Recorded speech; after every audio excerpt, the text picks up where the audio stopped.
natin yung mga ibang damo.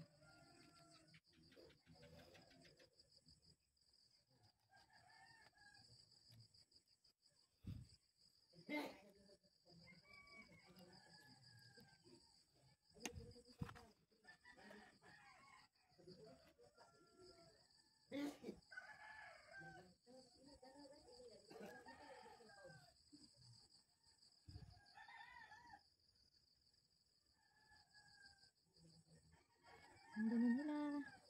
Diba? Nagdilig ako kagabi tapos umulan naman ngayon. Ay, maliit na baby dyan, oh. Kita nyo guys. Tanggalin natin yung ibang. Yeah, may baby siya sa ilalim. Tanggalin natin yung ibang damo. Kasi hindi na nakakaganda eh. Yan. Nagpilan sa mga damo. Damo.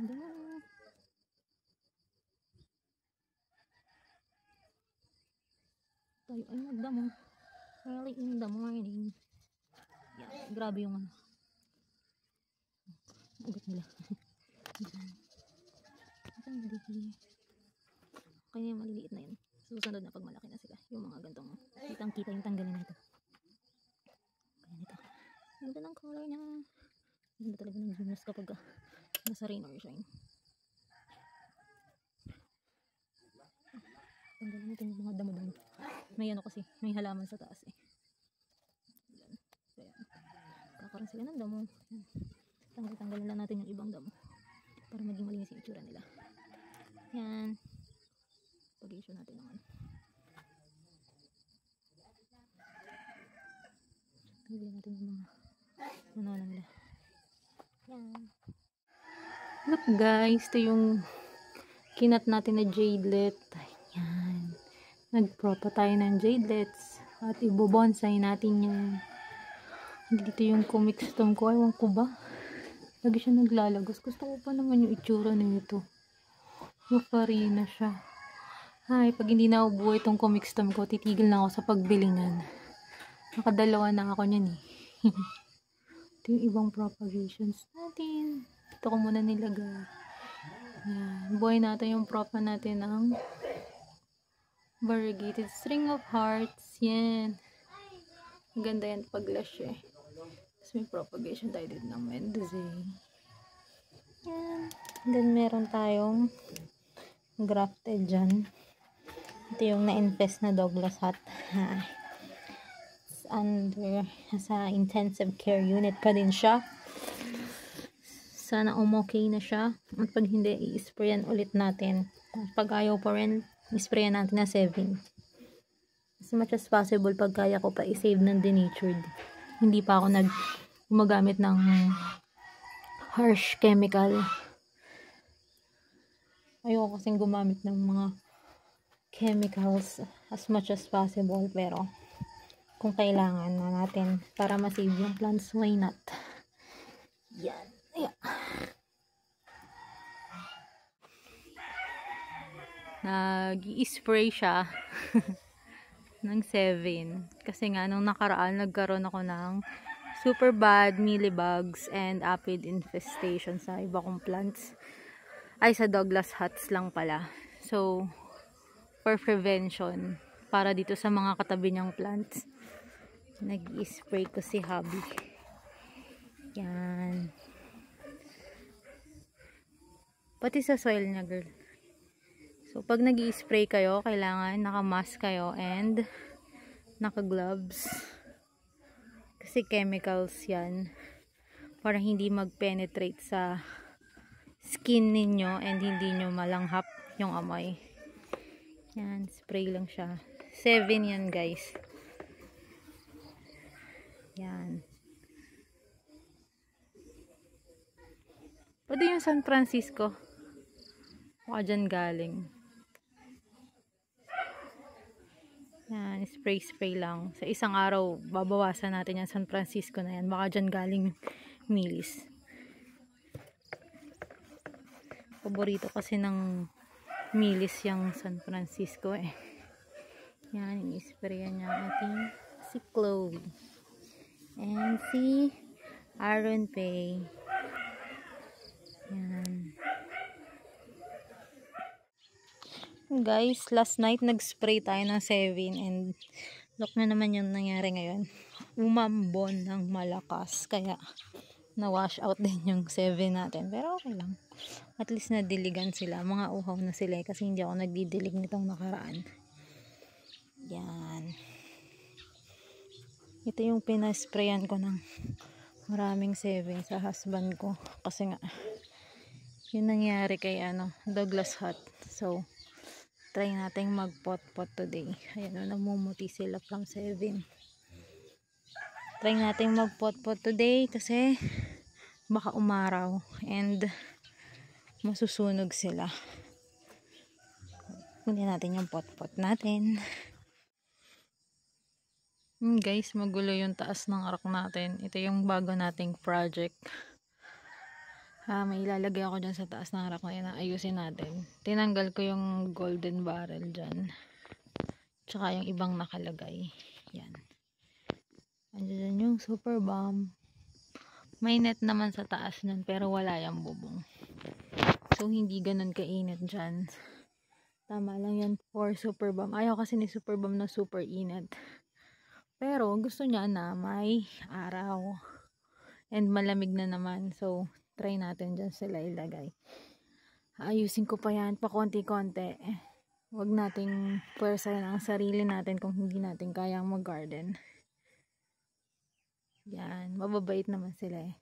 So, dito ko nilipat. Diba naalala nyo may malaking dyan, pot ng Mendoza.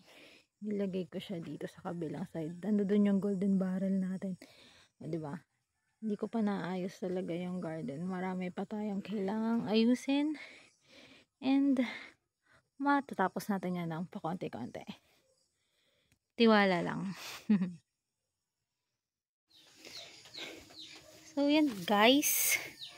Bottom watering muna tayo sa kanila. Umaga ngayon, 6 AM. Bottom watering muna natin sila. Kasi 1 month na sila na walang dilig.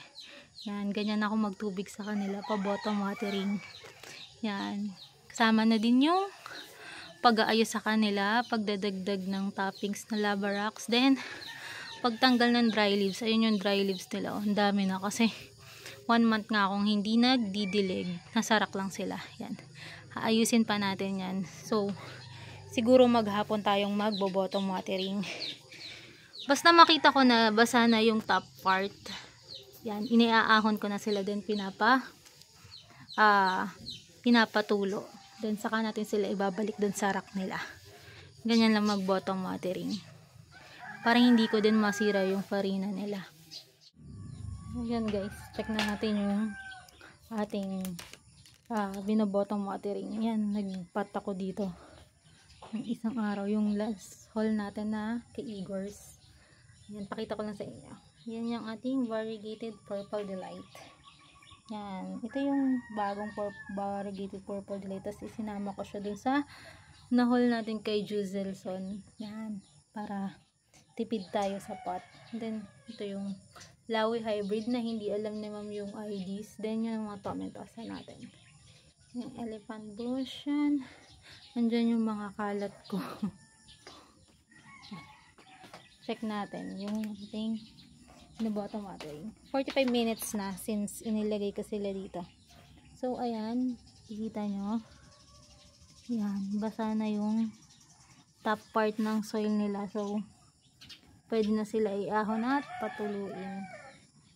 Yan, ahon na natin sila.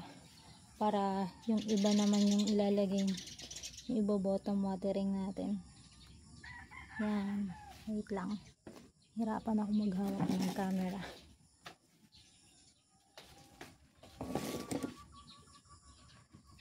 Lagay lang muna natin sila dito sa gilid. Yung bali yung ginamit kong water, pinatakan ko yan ng ng puting hormone para ma-encourage din yung rooting system nila. Daw mababait naman sila.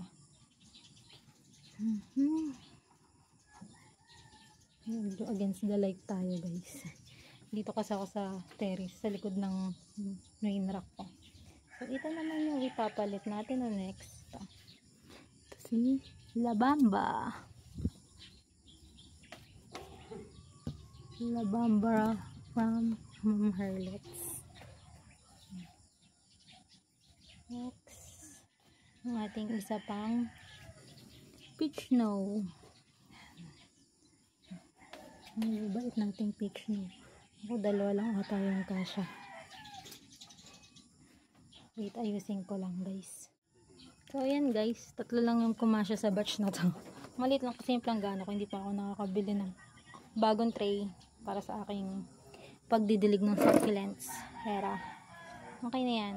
Wait ulit tayo ng mga 45 to 1 hour. Medyo matrabaho tong gantong pagbo-bottom watering, I know. Pero favorite way ko to ng pagwa-water sa kanila. Kasi nga 1 month bago ako magdilig. So uhaw na uhaw talaga sila. Once na makainom sila, yan, magpa-plump na talaga sila. Then bilang ulit ako ng another 1 month. Tapos ayun, saka ulit ako mag-bottom watering. Andito kasi sila sa loob ng rack. So hindi ko sila masyado dinidiligan. And alam nyo naman guys, magpapahinga tayo dahil tayo ay nagkaroon ng sakit at hindi tayo pwedeng gumalaw ng sobra sa garden dahil baka tayo ay mabinat na naman. So yan, wait lang ulit natin. Then pakita ko ulit sa inyo yung haul natin, flex natin, yung magagandang variegated purple delight natin. So guys, ito tayong ating super magandang variegated purple delight. Yan. Ito yung na-haul natin kay Igor's. Yan, siya yung nasa harapan. Then sinama ko yung galing kay Juzelson. Yan, tapos may full bar doon na PD na maliit. Yan, para medyo tipid tayo sa pot. Yan, nasa bonsai pot siya. Hindi naman ganun kaliit, hindi din ganun kalaki yung pot nila. Tinama ko lang for them. Yan kay Juzelson na yan yung nasa rain or shine natin. Then nung nirepat ko dito, maganda na yung roots niya. So, tas ito naman yung bago natin from Igor's. Yan. Ang laki na ng muka. Sana makarecover agad sila. Yan. Ito yung isang variegated na maliit. Yan. Let's give them some time para siguro mga January pwede na to ikat. Yan, baka bigyan niya pa tayo ng mas madaming var na head pag inat. So yan guys, silang dalawa, super ganda ng variegated PD natin. Yan.